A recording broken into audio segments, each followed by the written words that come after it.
I'll never forget the day I first met Jim Brookshire back in 1969. I was stationed at Headquarters Squadron. My previous roommate of 3 weeks had just left for the world and back to the USA. His year-long tour finished. I'm sitting in my hooch listening to Jimi Hendrix, and in he walks. Thick black glasses, squeaky clean appearance. He could have very easily passed for Clark Kent at the Daily Planet. I immediately thought to myself that this was God's way to punish me for all the hell-raising I did back in high school in Dallas, Texas. Polar opposites was an understatement.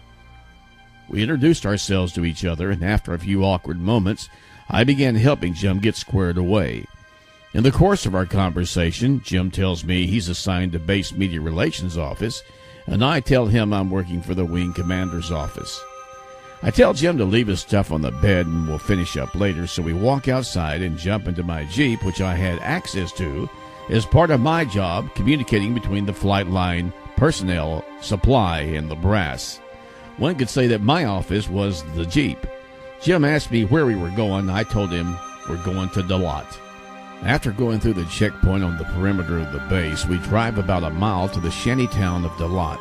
Bars and whorehouses lined the streets and was the primary source of income for the locals there.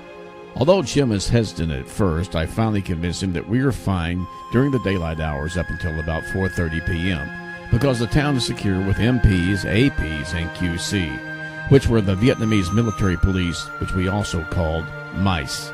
Although I'd only been in country for less than a month myself, the bar owners and ladies knew me and welcomed us in.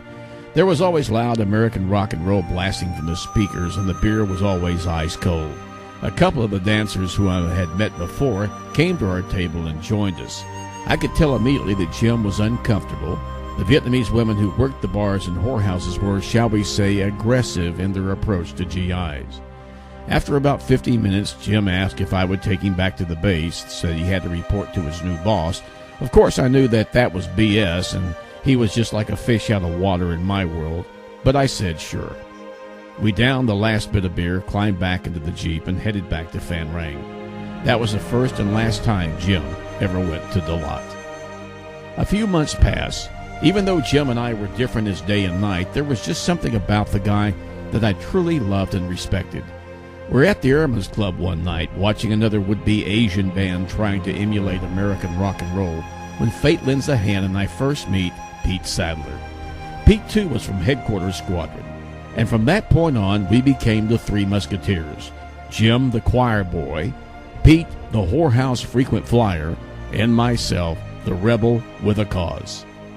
I'll never forget the day Jim walked into our hooch with the news. Instead of doing the mundane interviews with the troops to perpetuate the lies of us winning the war in Vietnam and sending it back to the mainstream media back home, Jim's boss, the Major, had told Jim that AFVN, Armed Forces Vietnam Network, Saigon, had sent a communique down to all of the air bases that they wanted to encourage local programming throughout Vietnam.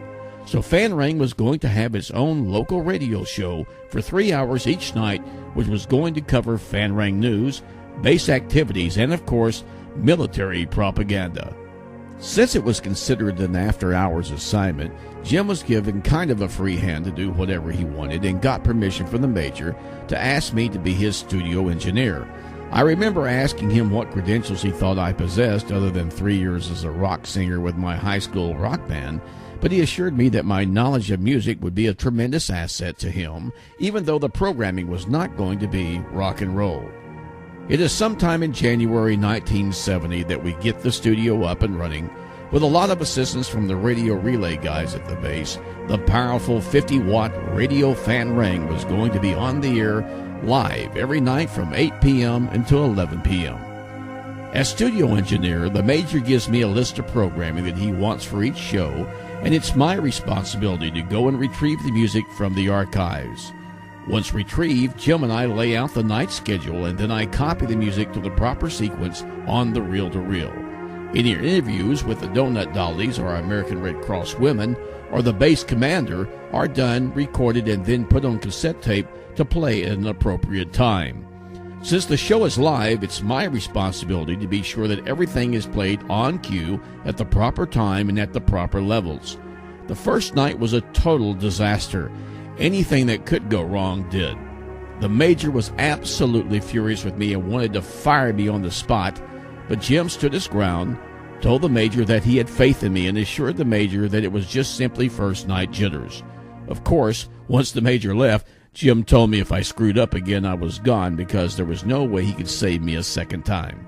Fortunately for Jim and myself, I was a fast learner. The show became extremely popular, although the Fifth Dimension, Dionne Warwick and Glenn Campbell, and similar artists were not what the troops really wanted to hear.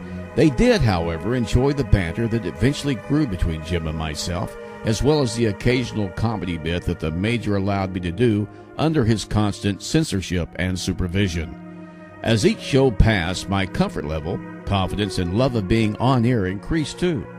If memory serves, Pete left for home for his leave a week before me, and the last few days of my Fanrang days were just Jim and myself. You know, you get real close to fellow soldiers that you serve with. It's hard to put into words, really. There's a common bond amongst all of us, an invisible connection that goes above and beyond those made back in the real world.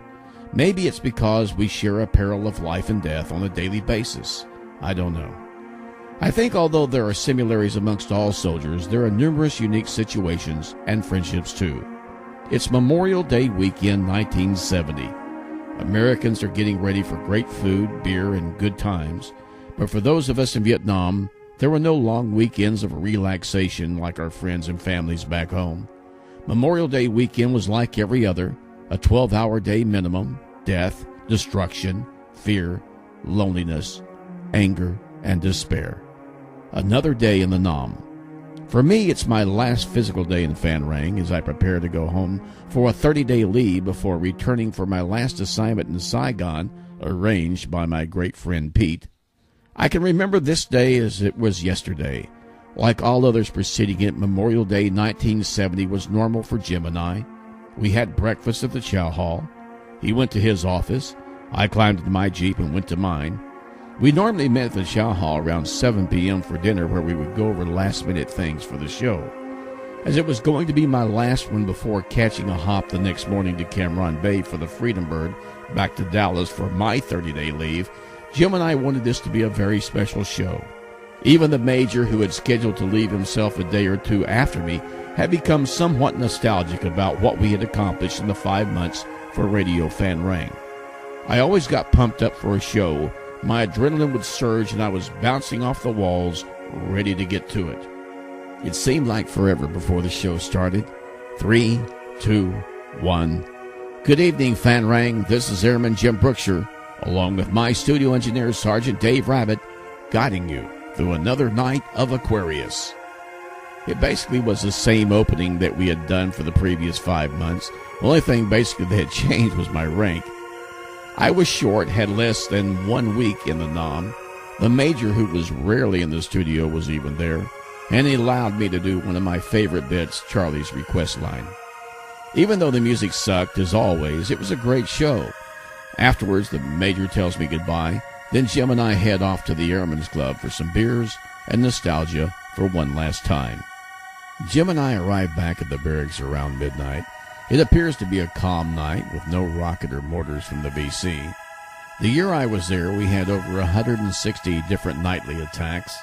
The VC normally tried to hit the flight line and destroy our aircraft, but sometimes they would get lucky and hit an area of personnel. Jim and I both had lost a few friends that year. We decided to drink a couple of more beers, listen to music, and remember those who would return in a box. Maybe it was the beer. Maybe it was the pent-up emotions of what we were going through, but it was a very emotional time for both of us. Jim finally said goodnight and climbed up on the top bunk and crashed immediately. Although I was feeling no pain, the adrenaline in me and the excitement and anticipation of going home for 30 days to see my parents and friends made me extremely restless. I had already packed my duffel bag, and even though my hop wasn't until 9 a.m., around 6 a.m., I had another friend of mine with security police pick me up and go down to the flight line with me to wait. Besides, I really didn't want to say another goodbye scene with Jim. About 7 a.m.